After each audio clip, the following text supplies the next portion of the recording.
नमस्कार दोस्तों, आज मैं आपसे बड़ी ही जरूरी जानकारी शेयर करूंगा। आरबीआई ने इंडिया में डेबिट कार्ड्स और क्रेडिट कार्ड से रिलेटेड रूल्स चेंज कर दिए हैं।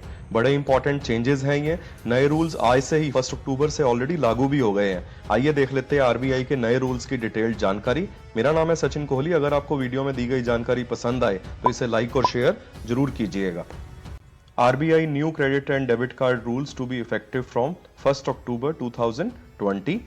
इसके अंदर क्लियर निर्देश दिए गए हैं बैंक्स को और क्रेडिट कार्ड और डेबिट कार्ड इशूइंग कंपनीज को कि अगर कोई कार्ड आज तक ऑनलाइन पेमेंट मतलब किसी भी ई कॉमर्स वेबसाइट या किसी भी तरह की ऑनलाइन पेमेंट के लिए यूज नहीं हुआ है तो उसे डिसेबल कर दिया जाएगा। कार्ड को डिसेबल नहीं किया जाएगा, सिर्फ ऑनलाइन पेमेंट सर्विसेज को डिसेबल कर दिया जाएगा उस कार्ड के अंदर पर्टिकुलर। अगर आप इसको दोबारा एनेबल कराना चाहते हैं, ऑन कराना चाहते हैं इसको ऑनलाइन पेमेंट सर्विसेज को, आप बैंक को इन्फॉर्म करके आप दोबारा इसको एनेबल करा सकते हैं। दूसरा बड़ा चेंज है कि अगर आप कोई उसी कार्ड को outside India for international transactions use करना चाहते हैं तो वो अब वॉलंटरीली आपको ऑप्ट करना पड़ेगा। पहले की तरह वो ऑटो मोड पे अपने आप ही बाय डिफॉल्ट वो ट्रांजैक्शंस ऑन नहीं रहेंगी। ये क्यों किया गया है? ये ओवरऑल किया गया है ताकि आपको कन्वीनियंस हो और बैंकिंग फ्रॉड्स और साइबर क्राइम्स में रिडक्शन आए। आई एम श्योर इसके कारण रिडक्शंस आएगी ही आएगी। उसके बाद जो है सबसे बड़ी चीज कि अब आपके पास प्रेफरेंसेस रजिस्टर करने का मौका है, मतलब opt in opt out services for the spend limits, international transactions and contactless payments. मतलब कि एग्जांपल के तौर पे जैसे आपके कार्ड की लिमिट चाहे क्रेडिट कार्ड है चाहे डेबिट कार्ड, उसकी लिमिट 50,000 है तो अभी आपको प्रेफरेंसेस दी जाएंगी उसके अंदर ऑप्शंस चूज करने की। फॉर एग्जांपल आप 15,000 रुपए की ट्रांजैक्शन आप कैप या लिमिट लगा सकते हैं एटीएम विड्रॉल के लिए। आप 15,000 की लिमिट लगा सकते हैं फॉर एग्जांपल ऑनलाइन ट्रांजैक्शन के लिए या online payment services e commerce website के लिए। और बचे हुए 20,000 जो हैं वो आप पॉइंट ऑफ सेल मतलब कि आप जो फिजिकल परचेज करते हैं किसी भी शोरूम या दुकान पे जाके, मतलब आप ओवरऑल लिमिट जो 50,000 है उसको आप तोड़ के आप उसके ऊपर कैप लगा सकते हैं पर्टिकुलर ट्रांजैक्शंस के ऊपर।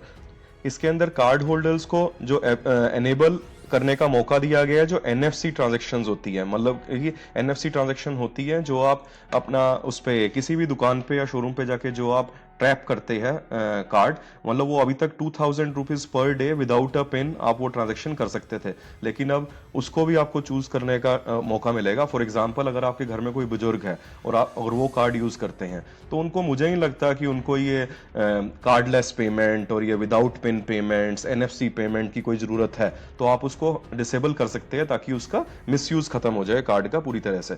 दूसरी चीज इसके अंदर है, फॉर एग्जांपल अगर आप कहीं ओवरसीज जाते हैं किसी भी कंट्री में जाते हैं तो आप जाने से पहले बैंक में इन्फॉर्म कर सकते हैं कि मैं फॉर एग्जांपल 1 to 8 अक्टूबर को कंट्री से बाहर होऊंगा और इस कंट्री में होऊंगा और मुझे अप टू 50,000 की लिमिट चाहिए इंटरनेशनल ट्रांजैक्शंस के लिए। बैंक उसी टाइम के टेन्योर के अंदर आपकी वो ट्रांजैक्शन लिमिट सेट कर देगा, ओवरसीज ट्रांजैक्शंस ऑन कर देगा और जैसे ही आप वापस आएंगे इंडिया में वो ऑलरेडी ओवरसीज ट्रांजैक्शंस डिसेबल कर दी जाएंगी और उसकी लिमिट भी जो है जो ओवरसीज ट्रांजैक्शंस की वो खत्म कर दी जाएगी।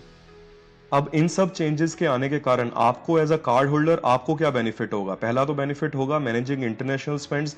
अभी तक क्या होता था कि बहुत सारी ओवरसीज कंपनीज या ओवरसीज ई कॉमर्स की वेबसाइट्स जो होती हैं वो बिना सीवीवी पिन मांगे या फिर ओटीपी भेजे ही ट्रांजैक्शंस कंफर्म कर देती थी। आगे आने वाले टाइम में ऐसा नहीं होगा, आप उसके ऊपर रिस्ट्रिक्शंस अपने आप ही लग जाएंगी। तो जो क्रेडिट कार्ड फ्रॉड होते हैं, डेबिट कार्ड फ्रॉड होते हैं साइबर क्राइम के थ्रू, वो अपने आप ही इसमें कम होना शुरू हो जाएंगे। दूसरी चीज है प्रिवेंट कार्ड फ्रॉड। ये कैसे होगा? मैंने जैसे आपको पहले कहा कि आप इंडिविजुअल ट्रांजैक्शंस की आप लिमिट सेट कर सकते हैं, एटीएम की, विड्रॉल की, पीओएस की, कैशलेस ट्रांजैक्शंस। तो उसके अंदर क्या होगा, अगर इन केस अगर आपका कार्ड चोरी हो जाता है या मिसयूज होता है तो उतना नुकसान नहीं होगा जितना कि ओवरऑल। एग्जांपल के तौर पे अगर आपकी 50,000 की लिमिट है तो अगर कार्ड चोरी हो जाता है और कोई मिसयूज करता है तो पूरा 50,000 ही बिल्कुल एकदम नाक पे आ जाता है। लेकिन अगर आपकी लिमिट इंडिविजुअल सेट करी हुई है इसकी ट्रांजैक्शंस की, तो अगर वो एटीएम में मिसयूज करेगा फॉर एग्जांपल अप टू 15,000 ही नुकसान है, तो इसके कारण जो कार्ड के जो फ्रॉड है उसमें लिमिटेशंस आना शुरू हो जाएंगी। तीसरी बात है इसके अंदर फाइनेंशियल डिसिप्लिन। डिसिप्लिन का मतलब है कि क्योंकि आपने खुद ही कैप लगा रखे हैं अपनी ट्रांजैक्शंस के ऊपर, फॉर एग्जांपल आप चाहते हैं कि मैं महीने में सिर्फ ऑनलाइन ट्रांजैक्शंस के लिए ई कॉमर्स वेबसाइट पर सिर्फ 10,000 रुपया खर्च करूं फॉर एग्जांपल, तो आपके अंदर ऑलरेडी वो बिल्ट इन डिसिप्लिन बन जाता है। विद द टाइम उसके अंदर भी हेल्प होगी क्योंकि अभी तो ये ओपन है सब कुछ कि जितनी कार्ड की लिमिट है वो किसी भी चीज के लिए आप यूज कर सकते हैं। उसके बाद सबसे इंपॉर्टेंट चीज है, इसमें कंफ्यूजन खत्म करने के लिए क्लियर गाइडलाइंस दी गई है कि इन सब रूल्स के कारण आपकी क्रेडिट कार्ड लिमिट या डेबिट कार्ड लिमिट पर कोई फर्क नहीं पड़ेगा। ये जो लिमिट्स हैं ये सिर्फ जो इंडिविजुअल आपके डिसीजन है, जो आपने कैप लगाना है उसी के लिए है। ये ओवरऑल अगर आपकी 50,000 1 लाख की लिमिट है कार्ड की, उसके ऊपर कोई इंपैक्ट नहीं पड़ेगा। अगर आप इसे चेंज कराना चाहते हैं तो आप इसको मोबाइल बैंक या नेट बैंकिंग के थ्रू आप चेंज करा सकते हैं।